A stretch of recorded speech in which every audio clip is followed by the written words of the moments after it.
Hello, good afternoon. Hello, everyone. Thank you for being here. To those who are physically present and to our friends watching virtually, thank y'all so much for joining us. My name is Lyanne Alvarado. I am the Philanthropy Officer of Corporate Partnerships at Houston Grand Opera, and I'm also a proud Sphinx leader. Thank you. It's my pleasure to be your moderator for this session in service of our cities. Okay, we can multitask. We got this. Today, we're going to start with some intros, share some ways to understand your city, discuss the role of partnerships, share some takeaways, and save the last few minutes for some Q&A. I'd like to give my esteemed panelists representing Houston, Texas today an opportunity to introduce themselves, tell us your roles, and briefly share how each of you served the city of Houston in those roles. Let's take it away. Okay, hi, I'm Jennifer Bowman. I'm the Director of Community and Learning at Houston Grand Opera. And how I serve my city is I take care of my city. I'm a native Houstonian. So for me, it's really important that the arts and culture is accessible to everyone, just the way it was to me as I was growing up. So that really is my mission. Good afternoon, everyone. I'm Sixto Wagan. I am the Executive Director for the BIPOC Arts Network and Fund. Though I'm not a native Houstonian, I've been there for 30 years. So, that's longer than some of you have been alive. So how I serve my city, I have been an artist, I have been a producer, I've been a presenter, I have been every part, had every title for the arts community that you could imagine. And it is from that knowledge, from the connectedness of our communities, and from the service and collaboration of all of that, I bring that together in terms of how do we build a future. Good afternoon, everyone. My name is Necole Irvin, and I am the director for the Mayor's Office of Cultural Affairs for the city of Houston. I am not a native Houstonian. I've not been there 30 years, but I have been there long enough to have fallen in love with it. Right. And I tell people what was told to me when I first moved there, to consider and think about, are you sure you want to move to Houston? Because people do fall in love, right, with the city. I haven't fallen in love in other ways yet, but with the city. How am I in service to Houston?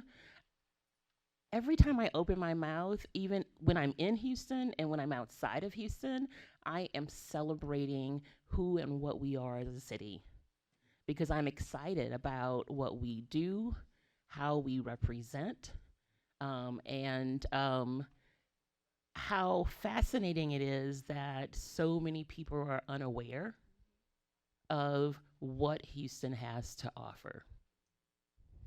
Thank you. That's actually the perfect segue to my next slide, because I wanted to give the audience today a little bit of context of Houston so they can understand where we're coming from as we dive in deeper.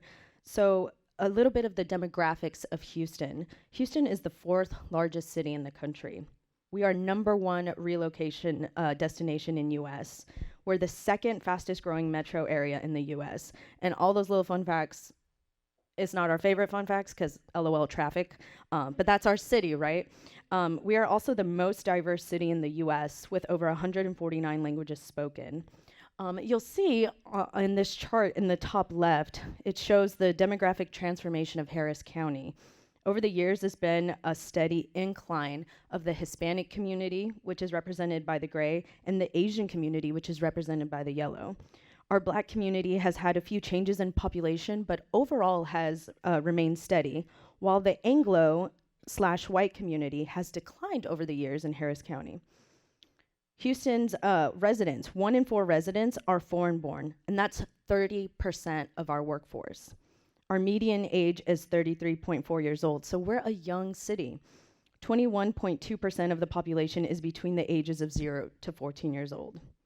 I do want to give a shout out to the Kinder Houston area survey that's provided me with this information, and if you're interested in learning more about our beautiful city, you can go to kinder.rice.edu. Now to bring it back over to our panelists, how have each of you leveraged data or knowledge of your city to design or support programs that reflect Houston's unique needs? I'll start off on this one. So when I think about this question, one of the things that popped into my head was what we do as a city around music. Houston has been integral in all the genres.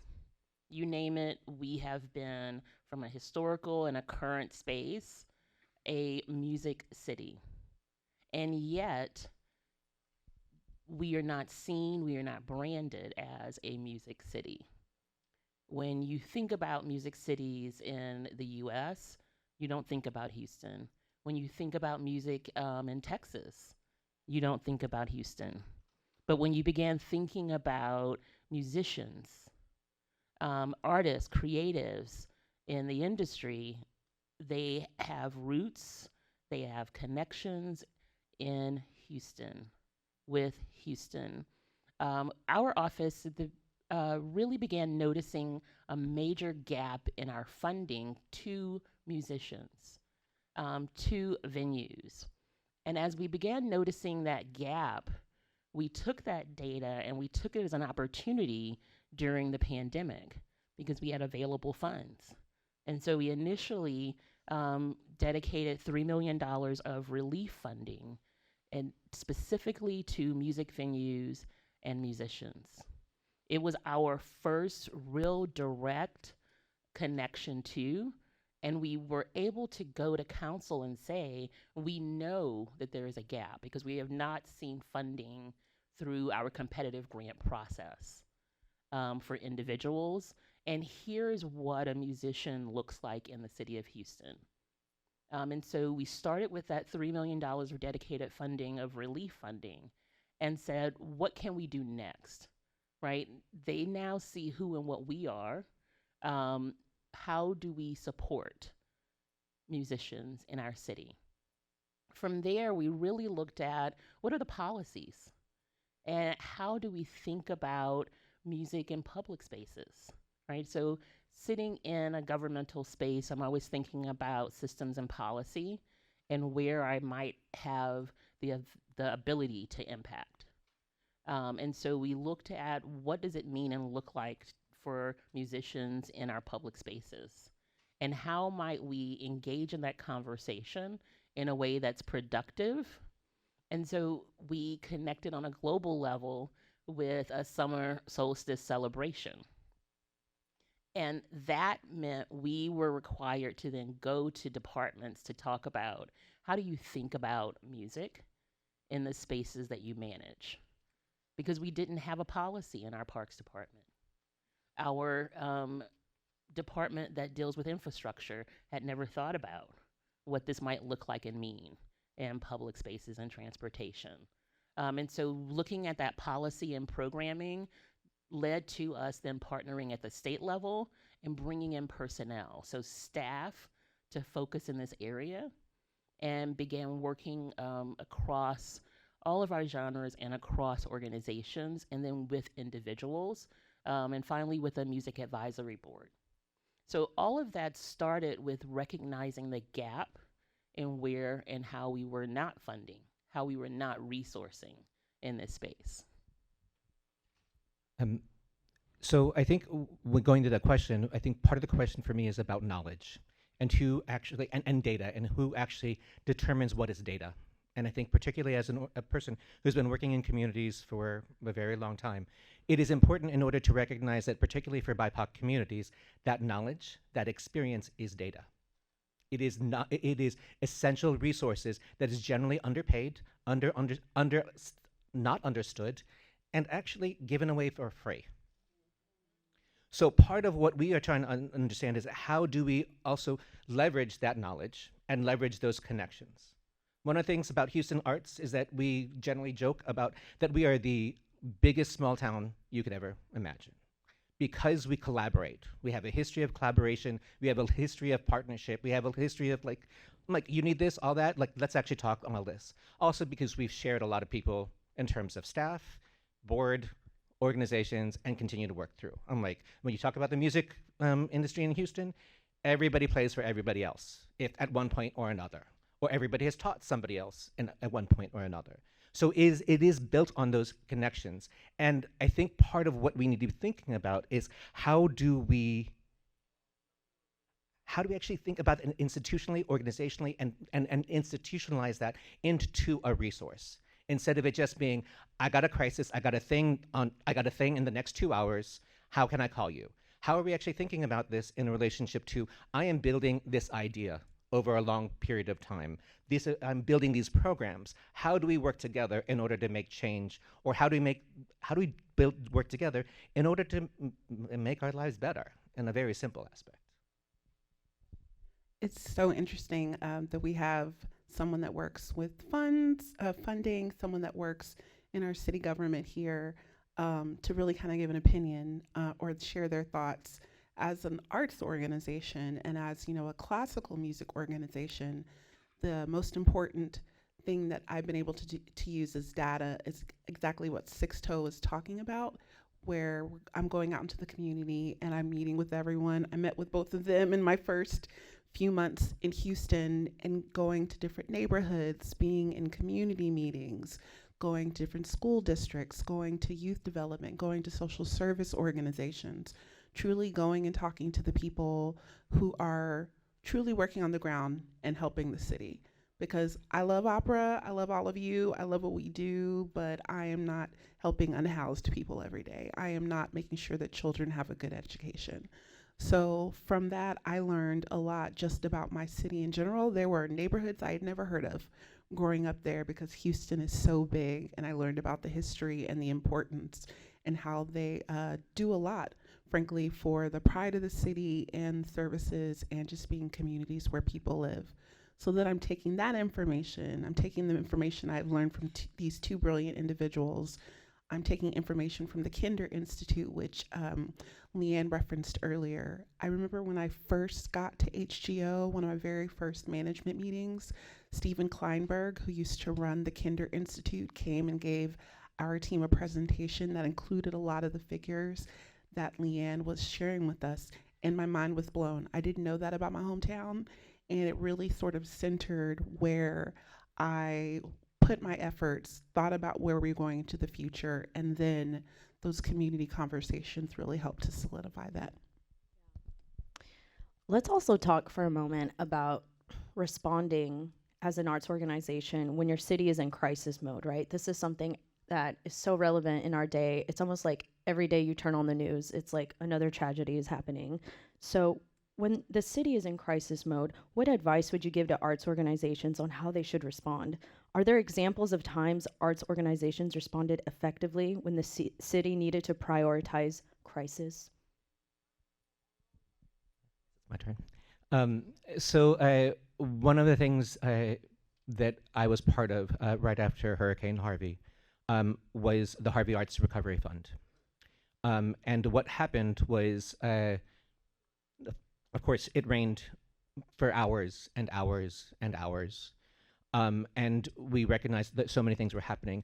But Debbie McNulty in the Mayor's Office of Cultural Affairs at that time called on some of us who were in organizations and leading, and called Shannon Buggs, who is working at U of H. I was working at U of H at the Center for Art and Social Engagement. We brought together Marcy from Fresh Arts, Molly from Dance Source Houston, and Houston Arts Alliance came in also as well. The idea was like, how do we, as organizations, as leaders of these service organizations, help support everybody else? And we knew that already organizations were supporting each other, right? Like families were supporting families. Organizations as families were supporting each other as families. But how do we actually draw attention to that?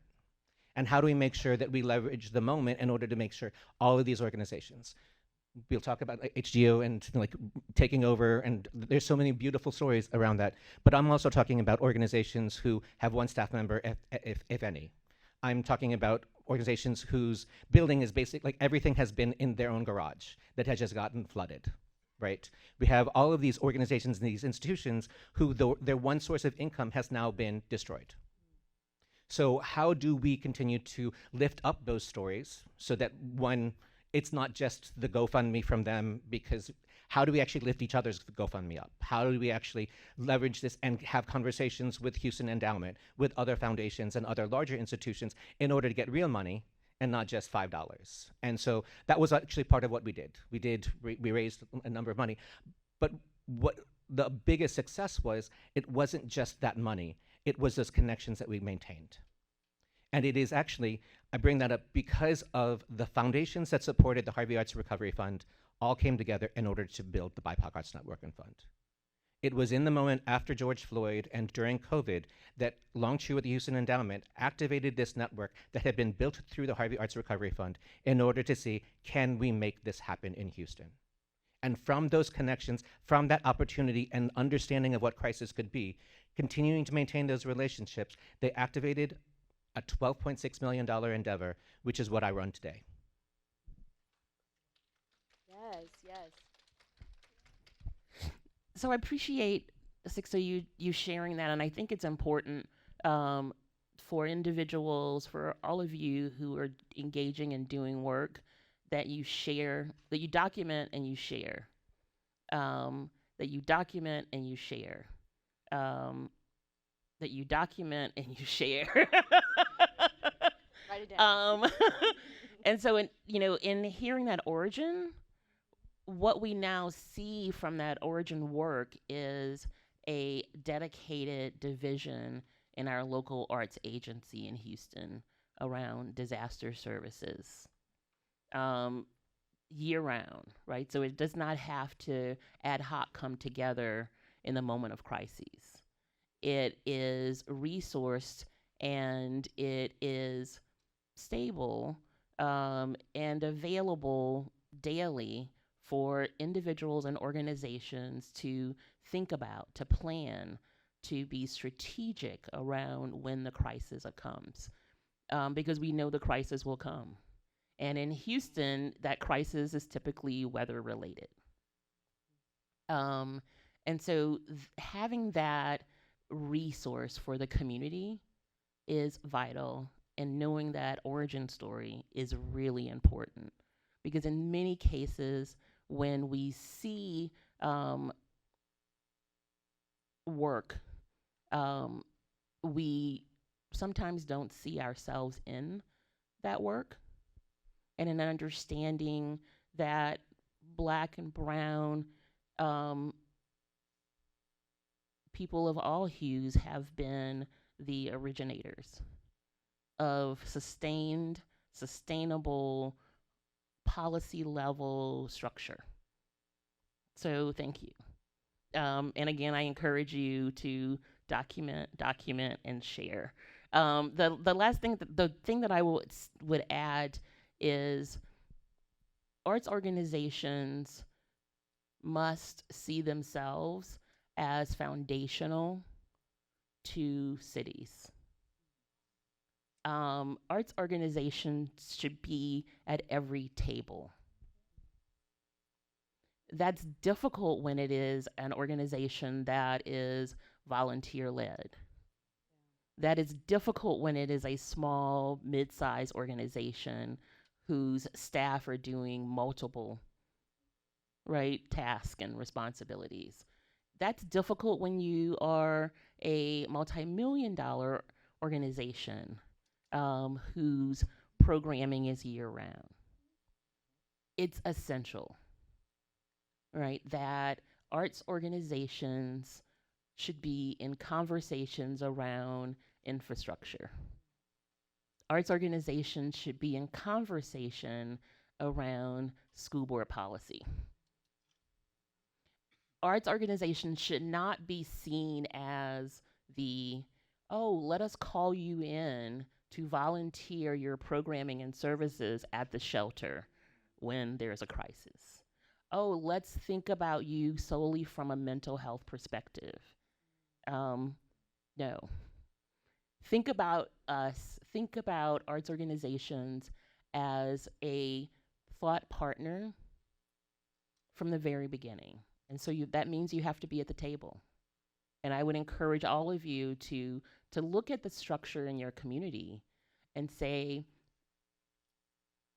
where can I and what is a value for the work that I do for my community, to ensure that I'm showing up and in a position, in a space, or aware of what is happening in your municipality or your county. I think a lot about the homeless crisis, or just the how many unhoused people that we have in the city of Houston. And, you know, compared to a lot of cities around the country, we actually have a pretty good system in terms of working with him, where it's about housing first and then working on other services. But you know, there was a point when an artist came to HGO wanting to do something around that topic. And again, we are not a social service organization, but we have access to amazing organizations. We worked with the mayor's office at that time. There's an organization called Search that has a number of organizations under its umbrella that does different services, from pre-K to job training to, you think of it, doing housing. And we actually talked to them about what can we do? These artists have interest in working with you. And they said to HGO at the time, this was about 8 years ago, you know, we want people to know. We want these stories told. And we think for our clients, it's important for them to be able to share their stories as well. And so the artist actually spent about 3 years, COVID happened, getting oral histories, getting stories, creating an opera. But at the same time, HGO continued working, providing entertainment in shelters because they asked us to, around joy and hope. That was the theme that the minister asked us to do, or going and doing programming at the Head Start program for children whose families are either unhoused or previously unhoused. So in that way, I'm so happy that we could contribute to what was happening in our city already with so many amazing resources. And then once the opera premiered 2 years ago, I think, it was so interesting to see the people who work on the ground seeing themselves being represented, never having, again, been being reflected on stage, let alone, you know, where else you can think of. So in that way, it was being in conversation with those companies or those organizations that really taught us something about ourselves, taught us something about what people are doing in our community to improve it and make it better, but also just figuring out what can we actually do to help, besides we're just going to come and sing and then we're going to go. So, and we're still working with some of those organizations today. I want to take a moment to reflect on this quote that I found on understandinghouston.org. Data is such an important tool, but when we put data next to our heart, next to our perceptions, next to the relationships we have intact, then we can tell the full story and really make some critical decisions together, which then brings us to the role of partnerships. Necole, what role do partnerships between arts organizations and government agencies play in creating a meaningful cultural landscape? Can you share some examples of successful collaborations? Definitely. And I'm actually going to start off with one I wasn't thinking about sharing, but Jennifer,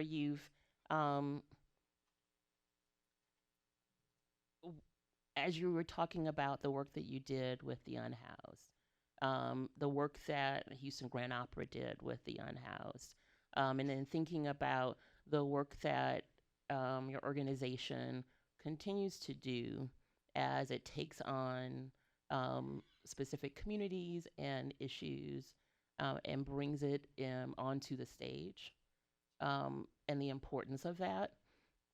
Houston has been at the forefront in how we have worked with individuals who experience homelessness. So much so, and primarily because it's a comprehensive, coordinated process where we align both our public funding and more than 85% of our private funding into a single system.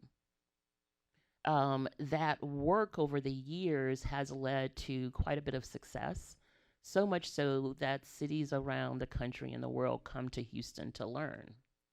But most Houstonians do not see and think about Houston as a place that is successfully navigating this work. Most Houstonians do not and would not call out that as successful work being done by both nonprofit organizations and government. And so we took on this idea of how do we disrupt the perception of homelessness in Houston for Houstonians, and applied for Bloomberg Public Art Challenge, and we were successful. So that's number one. Yay! We were super excited, right? Because it married work that we were doing to a change model to lifting up public art. But one of the things we wanted to be considerate and intentional about was that what can we as a city learn, and how can we potentially create something that can be replicated in other parts of the city? Because we are large, and working in one neighborhood is working in one neighborhood. And so we partnered with a quasi-governmental entity, a management district in our city, on this challenge grant. And we are at the very beginning of a project called Human, Hueman, Shelter, that includes all of our partners on the nonprofit side that work in our coordinated, comprehensive work, as well as the management district, the city. And we have brought on board private businesses, and we have just finished artist selection because we have 2 underpasses within this neighborhood that will have multimedia activations. So we're selecting teams for that. We partner with our public transportation, and we will be activating some of our bus shelters. We think about them as both shelters for folks that are using public transportation, but also shelters for those that are unhoused. And then murals, because we're Houston, right? And so we're engaging in this because we have a management district that has been active in housing individuals within their neighborhood that were unhoused. And we want other quasi-governmental entities to join in this work. So we're super excited about that. And then the final thing I'll say is, when I think about partnerships, the other one that I will lift up is we have neighborhoods that have decided to think about how they develop economically through the lens of arts and culture. And so they're leading with that. And in Houston, we have 7 state certified cultural districts. And so we've been thinking about how do we as a city support that work, and how do we leverage both the influence that we have, some of our resources, to continue to strengthen it. So one example is a seating, because I'm always looking for how do I leverage things, right? So I'm looking for multiple wins. And we have this great organization who believes in the transformative power of walking. And so my office invested in supporting that walking organization to create walking tours in our 7 cultural districts. And those walking tours included having along someone who, a Spanish speaker. It included engaging with at least one business in that neighborhood. And it included an activation, right? So folks that were our downtown theater district, which Houston Grand Opera sits in, I was on the walk. We stopped at a coffee shop, a black-owned coffee shop in, yes, day 6. And then we arrived at a park that is in the middle of the district, newly renovated, and there were 2 musicians playing. And so we had a 15-minute kind of private concert. And then I looked at the musicians and I was like, wait a second. This guy is in La Mafia. And wait. and this was a very Houston thing, right? So when Sixto said folks are like, oh, can you come and help me out with this? And it was absolutely insane that I was looking at these 2 musicians in 2 separate Grammy-winning bands who on a Saturday were just kind of vibing and gigging in the park for this tour, right? So amazing. And that resource that the city provided for those single tours has now become a funded by the cultural district's reoccurring event. Incredible. Sixto, question for you now. How can partnerships between arts organizations, funders, and community groups amplify the impact and ensure mutual success of community engagement efforts? Yeah, that's a let's talk for 5 hours. So one of the things first, I guess one of the data points that I forgot to mention is that if you think about the greater Houston, it is actually the size of New Jersey. So if you all don't actually think, like, when we talk about, like, greater Houston is actually a state. And so how we think about communities, how we think about, like, macro, micro, it's all into this component. So the BIPOC Arts Network Fund is actually it is an investment of philanthropy in community-based participation. It is understanding about how do we, like, as philanthropists and as philanthropy partners, actually work with the community in order to make sure that the community decides how the money is going to be distributed, and giving them voice in the entire process. It is an unusual thing in order for philanthropy and program officers and foundations in order to be giving up this much control. But part of the reason why we have been able to do this is because of the connectedness of the communities, because of the investment within all these organizations and communities of color that we have been actually working together. This is now just these foundations actually being able to resource what has been already an informal system. It has been an amazing process in order to be able to invest into these resources and help build an infrastructure in order to operationalize what we have all known, or we actually don't know how to talk about, but we know how to do.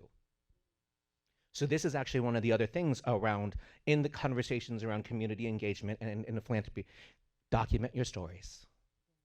Know what you're doing, and actually make sure you understand why you're doing it. Why are you actually doing the engagement with the unhoused? How is that actually related to your mission? And how does this actually build into communities, like, beyond this aspect? If you don't know the why, please stop doing it. If you don't know who you're doing it with, please stop doing it. It is with, not for. If you do it for me, I'll take your money. But I'm going to talk about you behind your back. And I'm going to talk dirty behind your back. But the thing is that, like, now the thing is that how do we actually think about how do we actually build these connections in order so that we are really building with each other?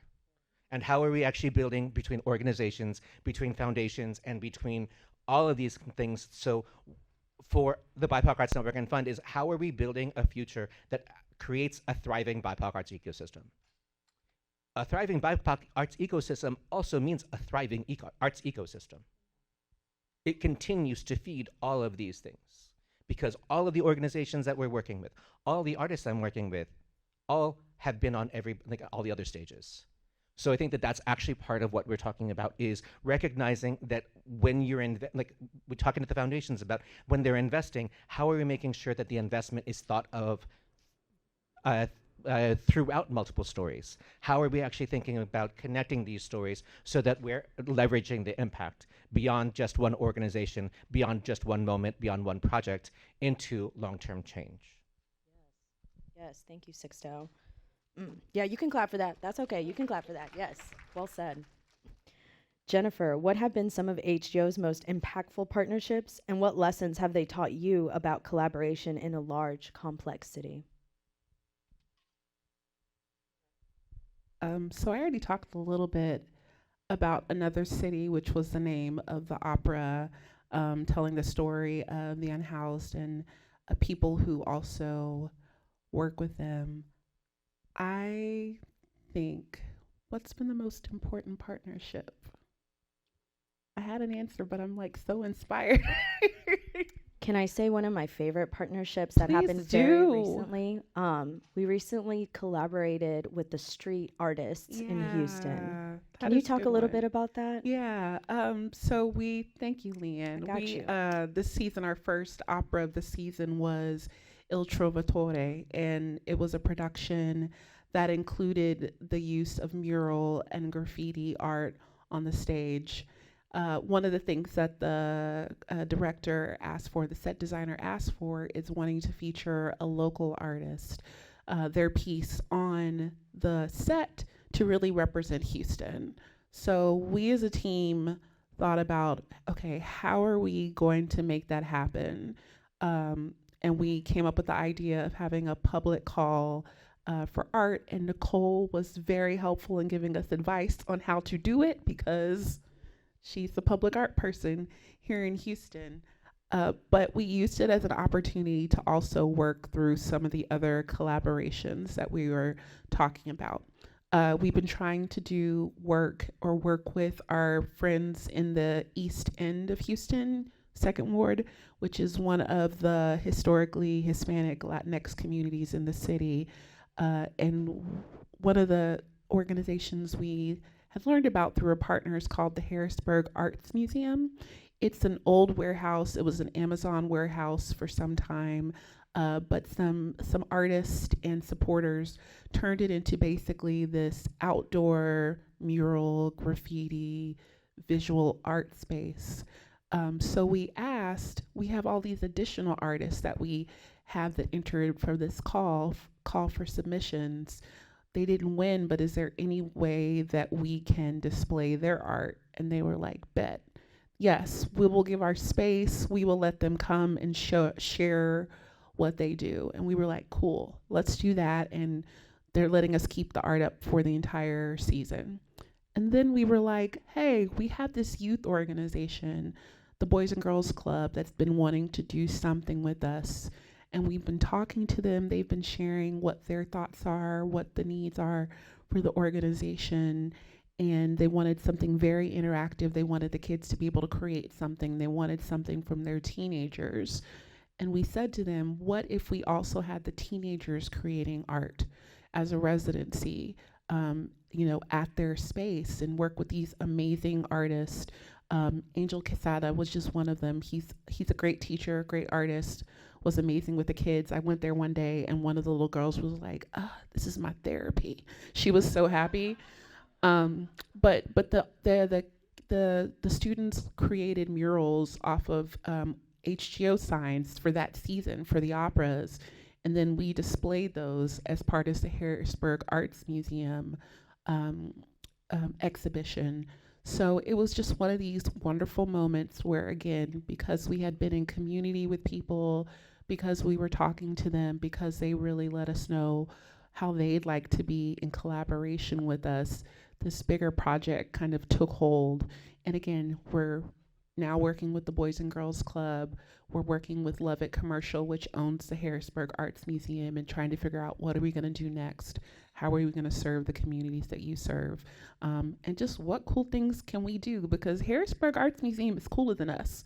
So like it helped our cool points, totally. And that's the thing, like when we're working with these partners, yes, we are the multi-million-dollar organizations, but smaller organizations larger organizations, just organizations all over, have so many gifts and so many things that they bring to the community. And it's just really nice when you can work with someone in a way where everyone is bringing their gifts to the table and we find something great to do in the city. That's right. It's incredible. That brings us to our last portion before we jump over to the Q&A. So those watching online, please go ahead and enter your questions for that portion.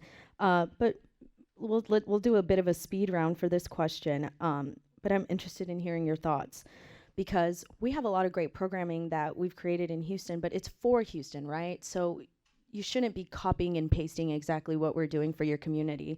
So my question is, for cities with different cultural or demographic landscapes, how can these lessons be adapted to ensure authenticity and relevance? I'll start. Know your city. Know who you're talking about. Know who you're talking with. If you are not outside of your organization, if you're not going to other people's programs, I encourage you to do that. I encourage you to be part of your community, and so that you will continue to learn. And from that, you will build authentic partnerships, and you will find out when it is the right time in order to connect and build these types of things. And so that even if you have an opportunity, like, that starts this, how do you follow up with that opportunity in order to make sure that it is fully vetted within the communities and the connectedness, and actually continues to understand why you are there and who are you doing it with? Yes. Budget and plan time to listen. We have now incorporated into our processes, whether it's on the grant side, on the civic arts side, when we're commissioning or acquiring works for our collection, we've included community engagement. We now require a commissioned artist who's doing a work for our collection to engage with community and engage in the neighborhood. Right, and so we're not plopping art into spaces.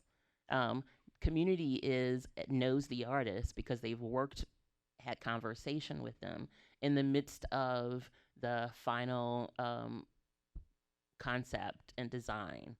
So prior to fabrication of works, listening and embedding that into, again, your budgets and your plans is what I would say. I would say I'm going to go back a city. So when I was living in DC and working at the Kennedy Center, I programmed music performances for school-aged kids. We'd have schools come in for field trips.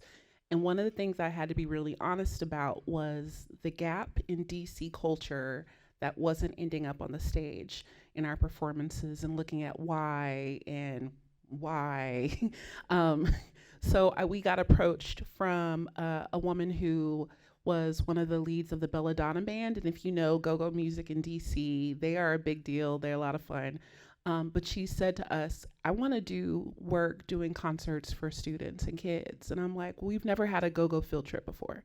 So we brought her in with her band to do a series of performances for these young people.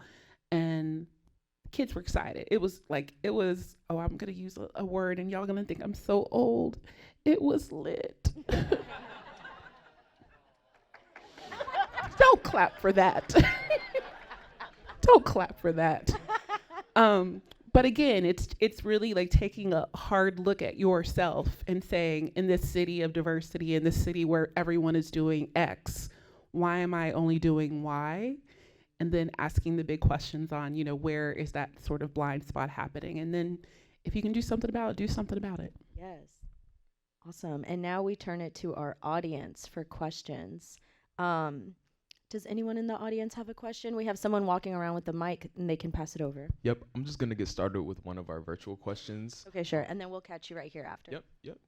So could you guys talk about the practical process of forging a partnership with another org, especially orgs of a different size with different resources? So we'll start with, listen, right? Budget time in order to figure out really what are you doing and why you're doing it. And to make sure that, and actually lead with an opportunity and lead with a question. And really figuring out that this is an opportunity to build under those compartments. This is about, if you're talking about partnership, where people are actually equal into this, that's a whole big thing. If you're talking about, I got an opportunity and I need you to do this, and that's a consulting gig. Those are really different things.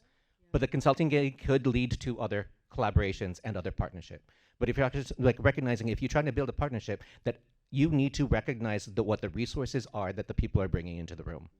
And you need to honor that, and you need to pay for it. Yes, yes. Hi. Hi, Jennifer. That's my friend. I had a question because Jennifer, you had talked a lot about like working with organizations, and you all have kind of hit on it. But one of the things we find in Detroit is that there are a lot of independent creatives. So I didn't know if you all, I know you said you had like a call for artists, like for, you know, the stage and whatnot, but do you all focus on working with individual artists, or like how do you navigate working with individual creatives? Can I say something about that first, Necole? So Necole was talking about the 7 Cultural Districts project, and there were a number of community meetings, and I attended a few of them. But what was really interesting is that the arts organizations in the rooms were, regardless of the size, the tiniest one-person group, the multi-million-dollar legacy organization, we were all speaking in the terms of organizational change, and the artists in the room were like, we don't work like that. So how are we going to be part of that ecosystem? And I don't know that we as organizations obviously solve that in that room, but it really showed the dichotomy, showed where like the disconnect was in that way, and it was really interesting to observe. From a government space, number one, we fund individuals. So I'll say that, right? And then number two, we fund collaboratives. And we recognize the power of having a fiscal sponsor. Number three, I encourage folks not to start organizations, but our systems are so deeply ingrained in approaching things from a 501c3, from an organizational space. When we look at opportunities across the city, in a lot of cases, it is focused on a business model, and the language does not speak to the individual creative, even though the individual creative is a business. And so how do we as the city bridge the gap to ensure that we're getting information out to the individual creative, and that the information we're getting out to them is actually speaking, that it translates, that they understand that this is for them. And these are resources that can and should be used. That's a piece that we really struggle with in Houston. So when I work with our Office of Business Opportunity, and they're like, oh wait, creatives are businesses? Oh wait, oh no, we never even thought about that. So that I think is a space, a big space of opportunity. So just quickly, Tuesday I'm going to be announcing our next round of 25 individual artists, which is the second half of the $1 million 3-year investment that we have for individual artists. Putting money on the table. Put money there. and it is an 18-month investment of a learning community afterwards. So it's actually a recognition of how do individuals operate, and how can individuals think about how do they operate together. Not about necessarily collaboration, but how do we actually think about that you are a network of each other? How do you support each other? And how do you know that what you are building also can affect others? And how can you leverage these moments so that you can actually, other people can share or benefit from this knowledge or benefit from this work? Because we need to continue to build with each other and actually create those opportunities, because there's also more money, more resources out there. And if it's not you this time, it might be somebody else. How do you keep on sharing that opportunity?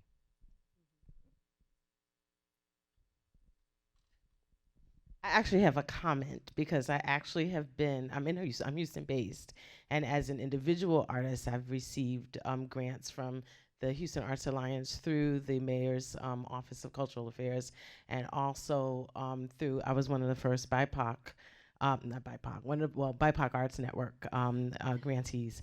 And so I will say I really appreciate that there are artists that are working on the application process so that the application process is not unsurmountable. That it's each of those application processes have been pretty easy to deal with. You've got help if you need help. They are doing it in different languages and different modalities. And so I want to say that that is a huge improvement over of other grants that I have applied for and opportunities across the U.S. And I really appreciate that. So thank you. Thank you for bringing that up, because actually we take that for granted. Yeah. That is now what we believe is that, like, that is standard practice for us, and how do we continue to do better? And we actually realize, like, oh, that others don't do that. Oh, well. Hi, thank you so much for the conversation. Throughout the panel, there's a couple references to documentation, using good data, and of course the data points on the slide. And Necole, you mentioned early in the panel that I guess in your work you recognize the gap in funding. Can you talk a little bit about how you make the case to do the work to get good data, do the research, understand the environment, instead of just going ahead with what we've always done or what feels good with the gut? Because I think sometimes there's a cost to doing that work to find out what the needs are, both financially the cost as well as the time cost of taking a step back and saying, let's actually figure out the context of working in. Talk about how you do that, make the case to like governing boards or in legislative situations to do that, to take that step. No, go ahead. So quickly, part of the thing is that we are investing in a core of community storytellers who are part of an essential part of our learning and evaluation. And all of this aspect of documenting our story is necessary in order to recognize this is data. This is data, like all the applications, who applied, where the applications applied, all that is essential data in order for that we can utilize in order to leverage and recognize the fact that for our first round of individual artists, we had 400 artists apply. 400 BIPOC identified artists in Greater Houston, which is actually twice as many individual artists that applied for Houston Arts Alliance CETA grant. It was them like, you all don't know what like a black or brown artist? You all ain't looking. So that actually, in terms of the data aspect from us, it is recognizing that these stories, this recognition, and how do we switch the idea of data as this is now learning? As artists, as creatives, how do you consider to think about these as essential components of your process in order to recognize how you are learning, how you're improving, how you're switching, how you actually did something well, and how you can continue to engage? So to me, it is, again, back to a creative process. And how do you continue to link those things together? And you're investing back into yourself because you're doing this. And I would say yes, and the and part of that is looking at whether it's within the creative sector or other industries where investments have been made in data of all kinds, right? So it's not just the numbers, but numbers work for many people. And so looking at what's already there and how it's been used as a part of your argument to invest in data specifically for your sector can be really powerful. Bringing in folks that have already invested. So for example, Houston's rodeo, our livestock show, is a 26-day, 2.1 million people come. It is our largest cultural event for the city of Houston. When I first moved there and people said, oh, Houston rodeo, I love rodeos. And I was excited about it. I did not understand the size of the month-long rodeo in Houston that includes full concerts every night after the rodeo competition, right? That includes a boardwalk, that includes education. And I can keep going on and on and on and on. The rodeo does an annual economic impact study, right? So they have chosen to use resources to build that information for themselves. And so how do I use that, and how do I encourage them to lift up their study and why it's been important to them? And so thinking about them as a partner to help to ensure that I am resourced in a way that I can ensure that city council members and my mayor consider in using public dollars to invest in data. I think it's important.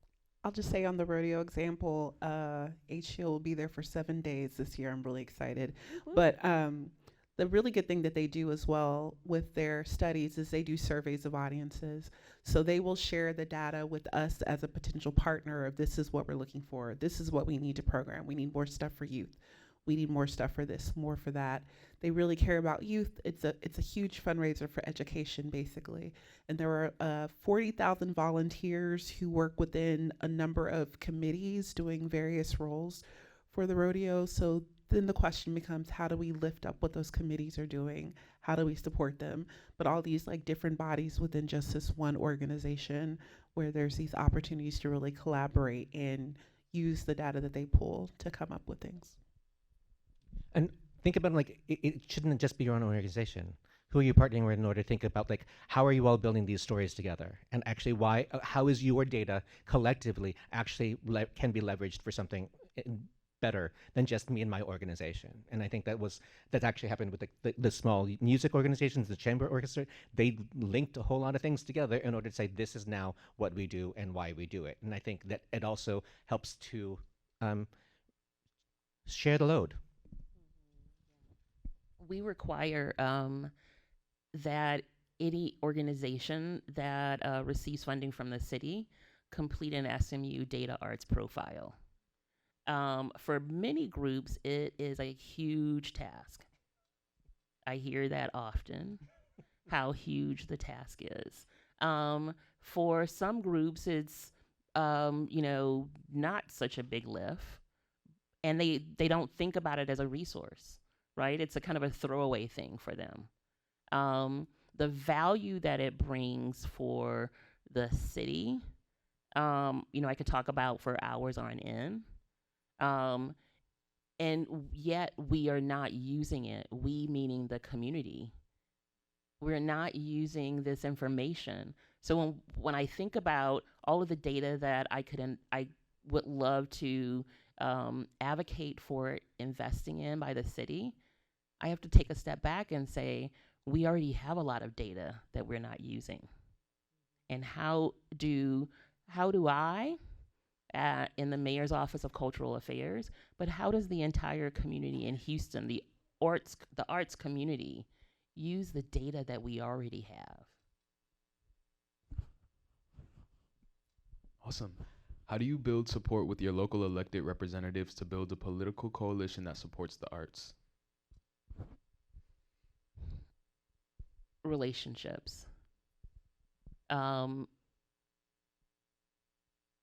tell folks all the time, every Tuesday, you know where city council and the mayor will be. They will be in chambers for public session. And anyone can sign up to speak for 1 minute, 2 minutes, or 3 minutes about an agenda item or a non-agenda item.